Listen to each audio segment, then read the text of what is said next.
Thank you very much for that very long introduction. I'm going to talk about something completely different, and yet water is a common factor. Water is the culprit. So I just want to talk about one aspect of the effects of excavations and infrastructure development on the urban environment, and that's consolidation settlement. And why is it important? Because differential settlements can result in damage to existing infrastructure. The reason I'm choosing to talk about this is because we develop groundwater models. We develop 2D and 3D groundwater models to predict the effects, how much drawdown is going to occur, what's the magnitude, what's the extent, and we do that quite well. We use all the geological data, we use flow gauges, we use pumping test data, and we calibrate our models and come up with reasonable assessments. However, the associated effect of drawdown, which is the consolidation settlement, is not predicted as accurately. In fact, we tend to over-predict repeatedly how much settlement might occur. So these two examples that I'm going to talk about, firstly Victoria Park Tunnel, which is in the CBD of Auckland, New Zealand. It's a cut and cover tunnel, and the Waterview Tunnel, which is also in central Auckland, just almost complete, which was constructed by Earth Pressure Balance TBM. So firstly, the Victoria Park Tunnel, as you can see, it's about 2.5 k's length of road. Motorway, the purple section is the tunnelled section. But this photo really just shows you some of the constraints around an urban site. You've got the top picture there, a motorway close by. You've got the coastline, which you can just see in the top there, marina. Lots of apartments and things, and even an historic building here, which we had to move off-site temporarily and then slide it back into position after the works. So the ground conditions, the orange is our bedrock. It's a very weak to extremely weak sandstone mudstone sequence. It's overlain by some residual soils from weathering of that material, alluvium and fill. A lot of hydraulic fill because this whole coastline was filled in order to facilitate transportation around the coastline. So 11 to 12 metre excavation depth, but up to 9 metres below groundwater level. Picture of the rock here, as you can see, very weak, fractured, and some of the fill materials, quite variable. And those, it's the alluvium, the residual East Coast Bays Formation, and the fill that have the potential to settle.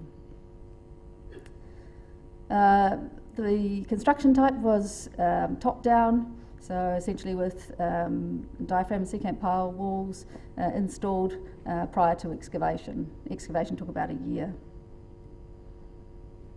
Lots of pre-construction monitoring. Pre-construction monitoring is really good, as you will soon see, because it gives you a feel for the natural variation, and so that you can then compare your actual effects against that natural variation. So we had, in this case, 10 pairs of piezometers, a deep and a shallow one, a deep one in the bedrock to where the maximum drawdown is going to occur, and a shallower one in the overlying soils where your maximum consolidation might occur. And we also had almost 150 settlement marks on buildings and the ground. So the pre-construction groundwater level monitoring, you can see the brown and yellow marks up here. You can see the variation seasonally. It's about 0.5 metre in the bedrock and about a metre, almost a metre in the alluvium that overlies it. But what you'll notice is that we were very fortunate to be also monitoring in the year 2010, just before construction started. And this was a very dry year, had about 1/3 of the usual rainfall, and let me see if I can push this. And you can see that there was a lot more drawdown occurring in the boreholes, just as a matter of course from the natural seasonal variation. And of course, if that hadn't happened until we had begun construction, everyone would have attributed it to the construction works. We also monitored the settlement marks for a year prior to construction. And you can see that generally there's sort of 2 to 6 metres 2 to 6 millimetres of settlement in markers, but some were up to 10 and beyond 20 mils natural seasonal variation. So what was the drawdown response to dewatering? Typically in the order of 0.5 metre to 2 metres in the rock, which is the brown mark. You can see the natural seasonal variation. We were digging on 3 fronts, so first dig and then the second dig, and as the excavation proceeded, the groundwater level has drawn down. Excavations open over this period, and then we've got sealed tunnel at the second red line, and you can see the recovery occurring back into our normal seasonal variation. And in the alluvium, a more muted response, sort of 0.5 metre to 1 metre or so, and that's the same trend, the yellow line there, very similar drawdown, but just hanging around up there. Okay, so how much settlement actually occurred? Well, of these marks, all the blue and black marks essentially were within measurable tolerances. So they experienced, you could say, negligible or nil settlement. There's a couple of green and red spots, and that's where triggers were set off, but they were both due to external influences on the project. And so one was due to excavation as part of this site, so part of a separate site, excavation occurred, and so there was a compounding of effects there.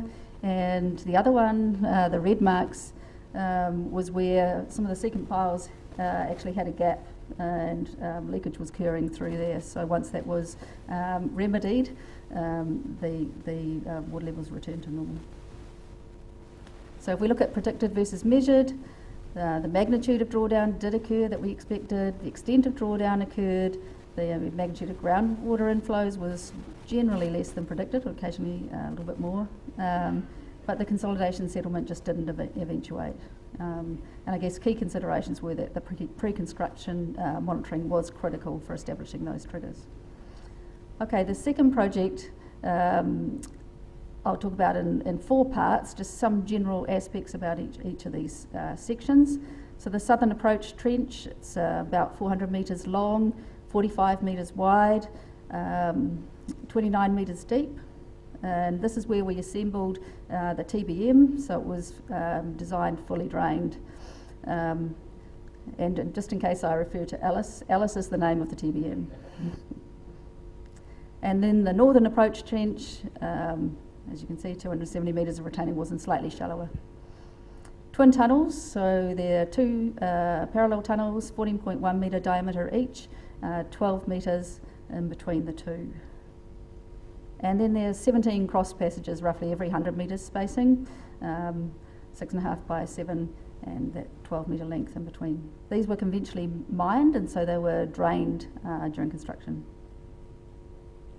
So the ground conditions at this site, very similar, but some key differences. So the orange is the orange from the previous project, it's the weak sandstone mudstone sequence, but the pinky brown colours are volcanic sediment and rock. Basalt flow from most of it's from this centre here. But what we found was that the groundwater flow in the basalt is actually in this direction, because the greatest thickness of flow is off to this side, and it pushed the creek out, but the edges of the flow are quite thin and don't actually hold too much water, which is quite nice. The other difference is there's a unit called Parnell grit, so it's a grit stone, was deposited as a high density turbidity flow within the sediments, and it's much more permeable, quite hard, but also quite fractured. So we had a look at, there was a lot of testing undertaken, and these are the permeability ranges of the key materials. Interestingly, you can see that the permeability range of the basalt and the Parnell grit in green are very similar. If you also look at the whole range, you can see that for most of the parameters we've calibrated towards the top of the values that were identified. The figure on the right shows, we call it a creek, it might be an Australasian term, a stream that flows to the north from the edge of the basalt flow. And there were a number of these red triangles are the gauging stations, so we've done quite a lot of gauging, lots of small fluctuations there, but generally compensated for the very peaky nature of this stream. And this is just, you can't read the detail, but it's to show you how peaky the base flow is and the peak flows. In fact, the purple line, which is roughly down the bottom, also measured in 2010, we were lucky to get that year in, shows that despite time going by and construction of the tunnel progressing, we haven't significantly altered the flow in that stream. So this is the southern approach trench, just to give you a feel for dimensions and what it looks like. Soldier piles here. This is 14 metres across, one of the tunnel portals, and the other one is coming from here and off the picture. 14 metres height, roughly, of basalt that needed to be drained and grouted. So our calculated settlement, well, for consenting, this is somewhat what it looked like. The outer zone, the green zone, is about 0 to 10 mils of settlement, 10 to 20, 20 to 50, and then about 100 mils settlement expected in the middle. And that was approved through a hearing consenting process. However, when we came to detailed design, we changed the construction method. So initially we were going to do a progressive excavation, 200 metre lengths, and then grout, and then put the full lining in place, which would have been, so there would have been a period of full draining. So with the TBM, we were able to have an improved environmental outcome. So what actually happens? So this is an example from one set of piezometers. The red line is the drawdown in the basalt, and you can see that it actually went below the underlying East Coast Base Formation for a bit. We began piling, and you can see that the groundwater drawdown even was very rapid. You can tell how long they were working each day. This very rapid recovery as well. And then once the basalt was fully drained, we got to the base of the basalt, and the level hasn't altered since. So we reached that position in early 2013, and that level's been maintained.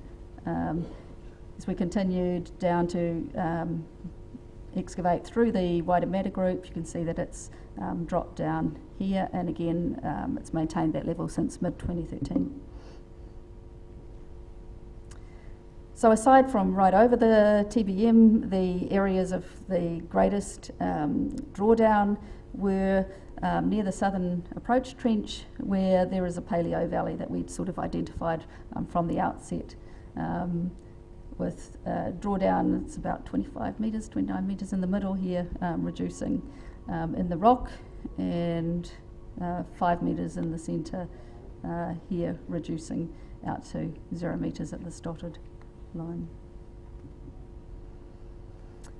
The northern approach trench, as you can see in this photo on the left here, we're going to have to go under a major road, and so there was quite a lot of settlement required, settlement monitoring required through the consenting process. We also did a lot of pre-construction monitoring, and you can see the variation in the groundwater levels.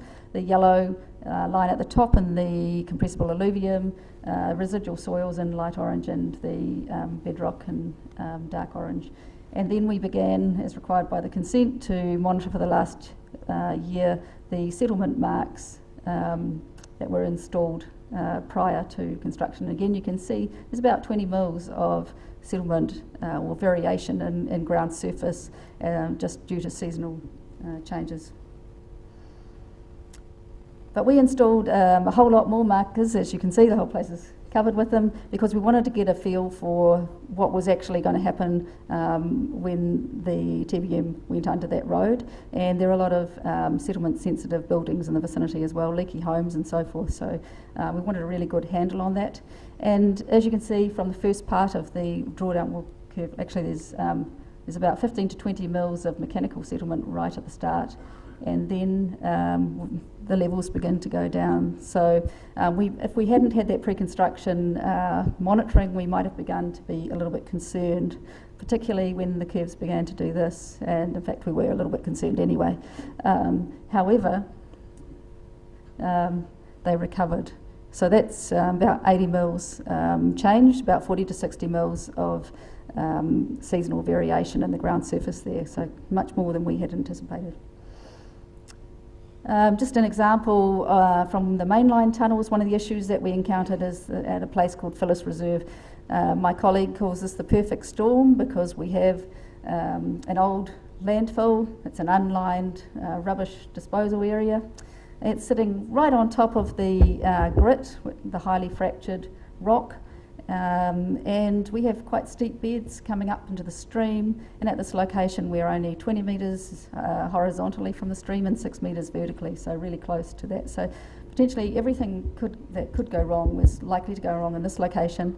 And then our tunnelling friends decided that it was a good place to replace the tail brushes, and so they wanted to stop and so the face pressure would be lost, and we had to do dewatering. As you can see in the top graph, initially 30 litres a second inflow, and then the water table began to draw down quite quickly. It extended some 270 metres away across the stream, and so the effects, if we hadn't used an EPB TBM, would have been quite substantial.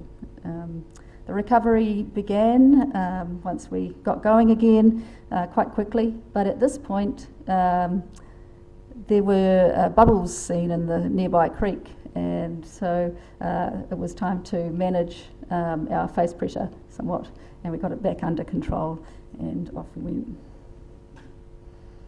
So this is just the same area.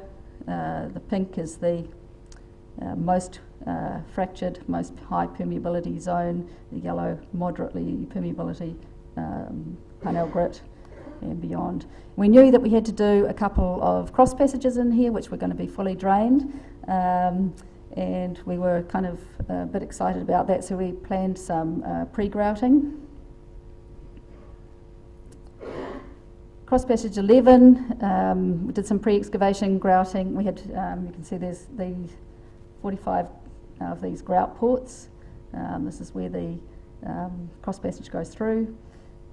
And with the first small investigation probe hole, we were getting an inflow of 100 litres a minute.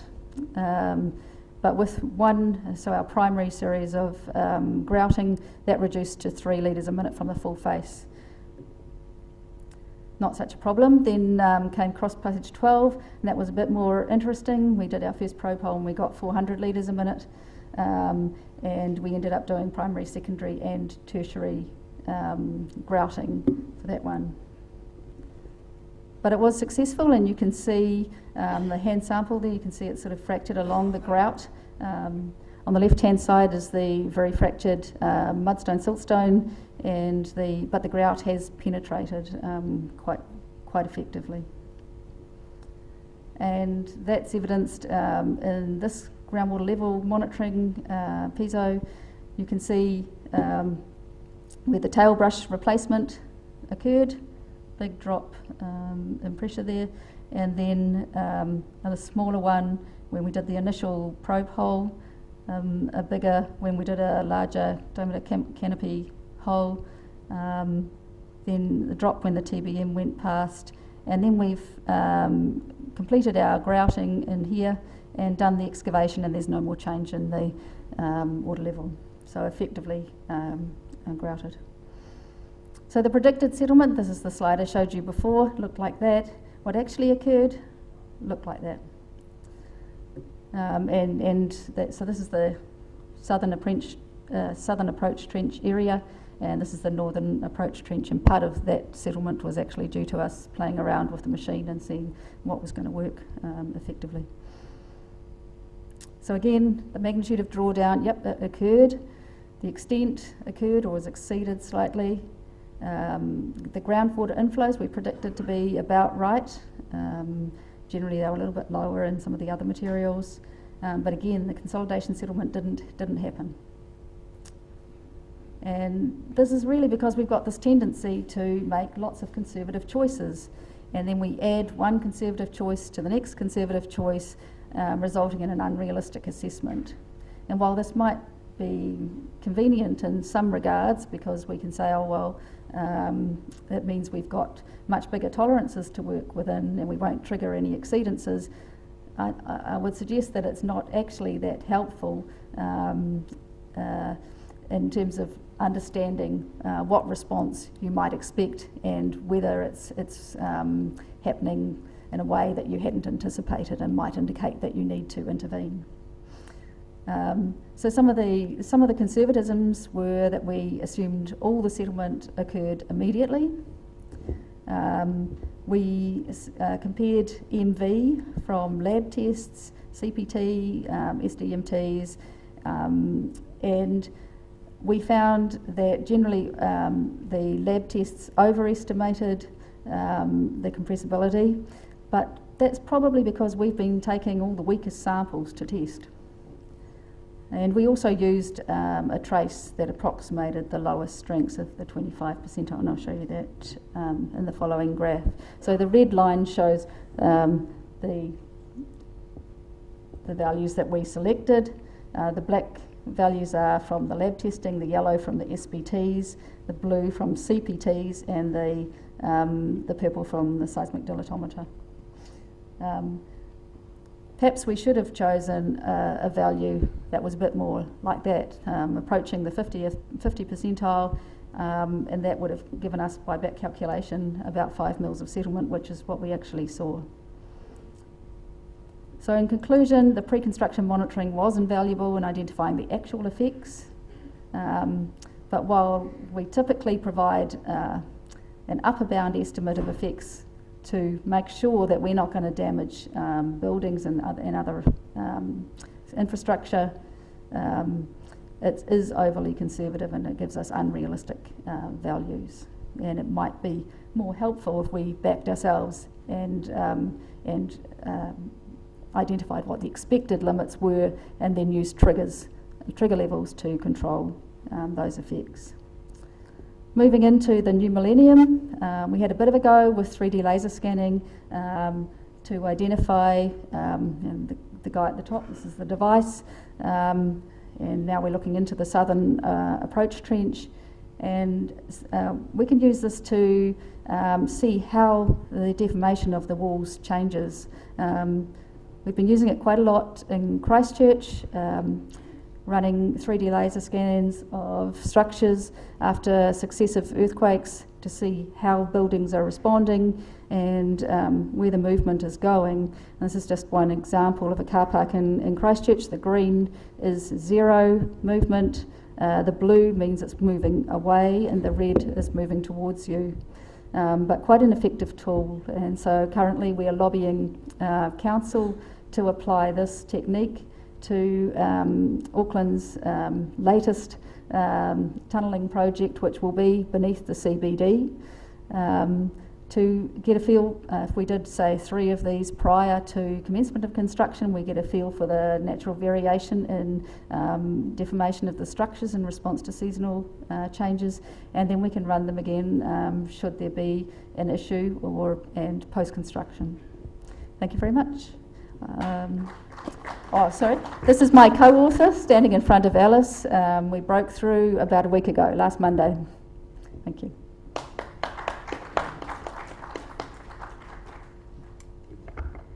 So we have 5 minutes for questions, and for Alice. And for Alice. Okay, thank you. Madam, you have mentioned that you use this pre-excavation grouting techniques. Did you use any type of chemical during this program? No, we didn't. Just conventional grout. Natural grout means only cement and water. Yes. So what was the ratio? It wasn't a significant water issue. There was more of a water issue going through the this grit area, so where we had the more permeable materials. That was really the key part of the whole alignment where there was a water issue, and it was resolved with the grouting very effectively. So you successfully completed all this excavation with this technique and control this this water coming Yes. out from this cavern? Yeah, so I did have some photos that I took out. Initially, the grout that we placed when we opened up the cross passage was reasonably leaky, so there was a bit of water coming in, but it was relatively easily sealed. One Okay. had to be drained. Thank you. We have a second question down here. Okay. Similar question, she's already answered it. We have a third question. Anybody else? Okay, Anne, thank you very much for an Thank you. absolutely wonderful talk.